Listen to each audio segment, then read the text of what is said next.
여러분 안녕하십니까? 김근수 해방신약 3월 14일 목요일 날 예수어록의 특징이라는 제목으로 말씀드리겠습니다. 며칠 전에 여러분은 예수어록이 무엇인가 라는 제목으로 들으셨을 것입니다.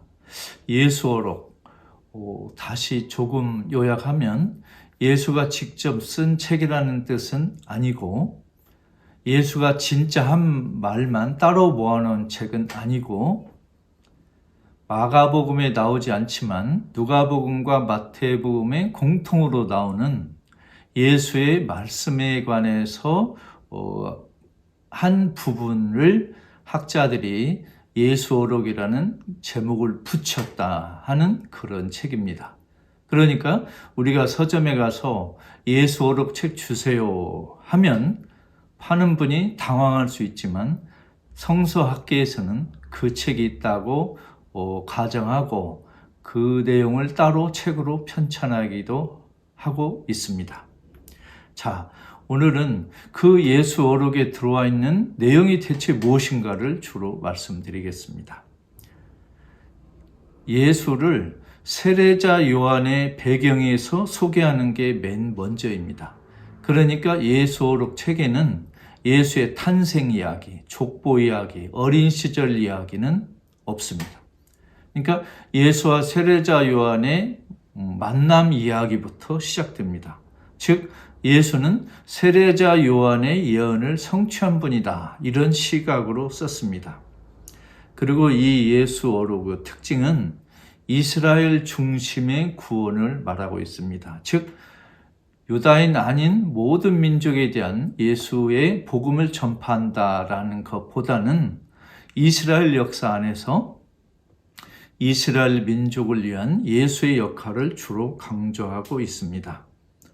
또 하나는 하나님 나라라는 예수의 그 핵심 메시지를 중심으로 하고 있습니다. 즉 예수어록에는 하나님 나라, 즉 가난한 사람들에 대한 하나님과 예수 그리스도의 편파적 사랑을 강조하는 내용이 많이 있습니다. 또 하나 이 예수어록에는 예수가 갈릴리아에서 예루살렘으로 떠난 뒤에, 즉 예수가 예루살렘에 도착한 이후에 십자가에 죽고 부활할 때까지 예루살렘에서 역사는 하나도 없습니다. 즉 예수어록에는 예수의 체포, 재판, 죽음, 부활이 전혀 없습니다. 즉 죽기 이전에, 예루살렘 이전에 예수와 가난한 사람들의 역사, 그 교류의 역사를 중심으로 하고 있습니다. 또 하나는 메시아, 그리스도라는 호칭이 아직 없습니다. 그러면 대체 이 예수어록이 누가 썼고 어떤 사람들이 하고 다니는 말을 주로 담았을까요? 아마 예수 제자들 중에 갈릴리 지방, 예루살렘 말고 갈릴리 지방에서 예수의 말씀과 행동이 우리에게 너무나 감동적이고 우리 인류에게 엄청난 희망을 준다는 확신에 차 있던 사람들이 집집마다 동네마다 다니면서 예수가 이런 말씀을 하셨소, 예수가 이런 행동을 하셨소 하고 전했던 이야기들 중에 주로 말씀에 관한 이야기가 모아졌던 것 같습니다. 그래서 이 예수어록에 보면 돌아다니면서 예수를 전했던 사람들과 자기 동네에 살면서 예수를 받아들이거나 예수의 복음을 듣는 사람의 갈등이 숨기지 않고 나와 있습니다. 또 하나는 예수라는 분의 의미가 예수의 죽음과 부활과 관계없이도, 즉 예수의 말씀만으로도 예수는 충분히 훌륭한 분이고 우리 인류에게 엄청난 희망을 주는 분이고 그 나름대로 의미가 있다, 이런 확신에 쌓인 사람들이 있었다는 뜻입니다. 조금 더 요약해보면 예수의 죽음과 부활을 알지 못한다 하더라도 또 예수의 죽음과 부활에 관계없이도 예수의 평소 말씀만으로 봐도 예수는 훌륭하시고 그것만으로도 우리에게 의미가 있다. 이렇게 확신하는 사람들이 예수운동 안에 분명히 있었다는 것입니다. 그리고 그들의 생각을 누가복음 저자와 마태복음 저자가 받아들였고 그것을 우리 초대 예수운동 공동체 사람들이 인정하고 받아들였다는 사실이 너무너무 중요합니다. 그러면 이 예수어록의 가치는 무엇일까요? 예수의 죽음과 부활에 관계없이도 예수의 말씀 자체만으로도 충분히 연구할 가치가 있구나. 예수의 말씀만으로도 우리가 예수를 따르고 연구하고 전할 가치가 있구나 하는 그들의 생각이 가치가 있다는 것입니다. 그런데 또 한편 한계가 있습니다. 뭘까요? 예수의 말씀을 아무리 연구하더라도 아무리 많은 감명을 받더라도 예수의 죽음과 부활을 연관시키지 않으면 예수의 죽음과 부활이 주는 엄청난 충격과 감동을 받아들이지 않으면 예수의 말씀만으로는 예수를 충분히 이해하고 아는데 무언가 부족하다. 이것이 예수어록의 한계입니다. 즉 예수의 죽음과 부활을 모르면 예수를 제대로 알 수 없다. 예수의 죽음과 부활을 모르면 예수의 말씀을 제대로 이해할 수 없다. 이런 것이 예수어록이 주는 가치이자 동시에 한계라고 보겠습니다. 그러면 여러분 금방 눈치채실 분이 있으실 겁니다. 예수어록의 그 저자들 또는 예수어록에 남긴 수록된 예수의 말씀을 전하고 다닌 사람하고 정반대에 있는 사람이 금방 떠올르셨을 겁니다. 누구시죠? 바울 선생입니다. 즉 예수운동에는 세 가지 그룹이 있었습니다. 요새 말로 말하면 세 가지 사상의 흐름이 있었습니다. 첫째는 갈릴리아 지방을 중심으로 예수의 말씀과 행동을 강조한 그룹이 있었고 또 바울 선생과 예루살렘 공동체 사람들처럼 예수의 죽음과 부활을 좀 더 강조하고 예수의 죽음과 부활에 좀 더 감명받고 충격을 받은 그런 그룹이 있었다는 것. 그러니까 예수어록은 공통년 40년에서 50년경에 쓰여졌지만 당연히 그 전에 그런 이야기가 떠돌아다녔죠. 또 바울은 50년에서 60년 사이에 7개 편지를 썼는데 그 바울의 주장은 예수의 행동과 말씀을 알지 못한다 하더라도 예수의 행동과 말씀에 관계없이 예수의 십자가 죽음과 부활만으로도 예수를 알기 충분하고 우리 인간에게 의미가 있다. 이런 생각을 한 그룹이 바울과 그 그룹입니다. 그러니까 한쪽 극단에 예수운동 예수어록 그룹이 있다면 반대쪽 극단에 바울 그룹이 있습니다. 한쪽에는 예수의 말씀만으로도 충분하다. 한쪽에는 예수의 십자가와 부활만으로도 충분하다. 이 두 그룹이 있었고 이 다음 시기에 즉 공통년 70년 이후에 이 예수어록과 바울 편지 각자로는 한계가 있으니까 이걸 합쳐야 된다. 즉 예수의 행동과 말씀으로도 예수 아는데 뭔가 부족하고 예수의 죽음과 십자가만으로도 예수 알기에는 뭔가 부족하다.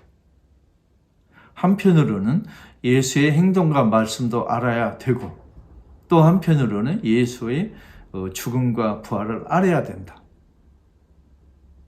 또 말을 바꾸면 예수의 죽음과 부활만 알지 말고 예수의 말씀과 행동도 알아야 된다. 이걸 주장한 분들이 바로 네 복음서 저자들입니다. 다시 한번 요약하겠습니다. 예수운동 1세기에는 우리 예수운동 안에 크게 예수를 바라보는 서로 다른 생각이 세 그룹이 있었습니다. 1번, 예수의 행동과 말씀으로 충분하다 하는 예수어록 그룹. 또 한편으로는 예수의 행동과 말씀을 잘 모른다 하더라도 예수의 십자가 죽음과 부활만으로도 예수하는데 충분하다 하는 바울 그룹. 예수어록 그룹과 바울 그룹의 가치와 한계를 동시에 알았던, 즉 예수의 역사를 행동과 말씀 뿐만이 아니고 예수의 죽음과 부활까지 연결하는, 그래서 예수의 역사를 처음부터 끝까지 다 쓴 마가복음을 비롯한 누가, 마태, 요한복음, 이 위대한 네 복음서 저자가 나온 것입니다. 그러니까 1세기 예수운동 역사는 예수어록 그룹이 주도한 것도 아니고 바울 그룹이 주도한 것도 아니고 결국은 네 복음서 그룹이 주도했다고 보여집니다. 이 세 그룹 사이에는 시간차가 있습니다. 그래서 저는 개인적으로 우리 예수운동 1세기 역사에서 가장 뛰어난 학자는 바울이 아니고 마가복음 저자다. 저는 그렇게 생각합니다. 왜 그러냐? 예수의 행동과 말씀뿐만이 아니고 예수의 십자가 죽음과 부활을 연결해야 된다는 것 최초로 책으로 쓴 분이 바로 마가복음 저자입니다. 그 생각을 예수어록 저자들도 바울 선생님도 그 생각은 하지 못했던 것 같습니다. 그래서 우리가 성서를 공부하고 배울 때 예수어록 위주의, 바울 위주의, 그것보다는 예수의 전체 역사를 기록한 네 복음서 위주의 역사를 항상 가운데 놓고 중심에 놓고 보는 것이 어떤가 생각합니다. 즉 예수어록 그룹은 오늘날 도마복음을 강조하는 일부 사람들처럼 예수의 말씀, 예수의 깨달음 이것만 주로 강조하고 십자가와 부활은 외면하는 그런 경향이 있습니다. 또 바울 그룹처럼 예수의 죽음과 부활만 강조하면 예수의 말씀과 행동에 대해서 관심이 없거나 적어질 수 있는 위험도 분명히 있습니다. 그래서 이 세 그룹이 어떻게 이어졌는가, 세 그룹의 특징은 무엇인가 하는 걸 우리가 잘 배우면 예수를 이해하는 데 아주 도움이 되겠습니다. 여러분, 예수 죽음과 부활 이후로 요한복음까지 약 70년의 역사를 이른바 예수운동 1세기 역사라고 부릅니다. 이것을 좀 더 알고 싶으신 분은 이제 조만간에 나올 제 책 1세기 예수운동 역사를 보시면 많은 도움이 되겠습니다.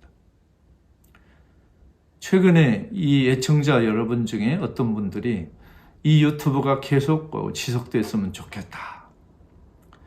그 지속되는 데 도움이 되기 위해서 슈퍼챗을 쏘거나 구독료를 내거나 자발적 후원을 하거나 여러 가지 그렇게 감사한 제안을 하신 분이 있습니다. 제가 예수를 전하면서 돈을 벌거나 받거나 하는 것은 쑥스러운 일이고 제가 마음 내키는 일이 전혀 아닙니다. 그런 의견을 주신 분들의 아름다운 마음은 제가 충분히 이해하고 미리 감사드립니다. 그럼에도 불구하고 혹시 여러분들 중에 이 방송을 좋아한다면 또 이 방송이 퍼지기를 원하시거나 소중히 여기신다면 제 아내와 제가 판매하고 있는 제주 농산물을 필요하시면 어쩌다가 또는 자주 사주시면 저에게 또 우리 유튜브에게 또 제가 신학 연구와 활동을 하는데 많은 위로와 도움이 되겠습니다.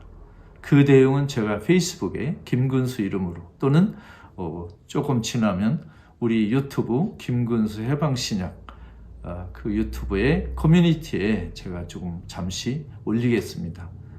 제 이 발언이 여러분들의 마음을 아프게 하거나 섭섭하게 하지 않기를 바랍니다. 여러분, 우리 예수를 놓고 같이 배우는 이 시간이 우리 모두에게 행복과 기쁨 가득한 시간이 되면 좋겠습니다. 예수는 우리에게 진리 이전의 기쁨으로 먼저 왔습니다. 이 죄와 죽음으로 고통받는 세상에 나를 위로하고 이 악으로 가득 찬 세상을 뒤집어 엎는 불의와 구조악으로 신음하는 이 나쁜 세상을 개선하는 데 우리 모두가 나설 수 있는 힘과 근거와 용기를 성서연구에서 받으셨으면 감사하겠습니다. 여러분, 저는 좀 더 열심히 성실히 진지하게 이 강의를 준비하겠습니다. 여러분께서 질문과 경청과 훈계로 저를 많이 가르치시고 깨우쳐 주심에 너무 감사드립니다. 여러분, 경청해 주셔서 감사합니다.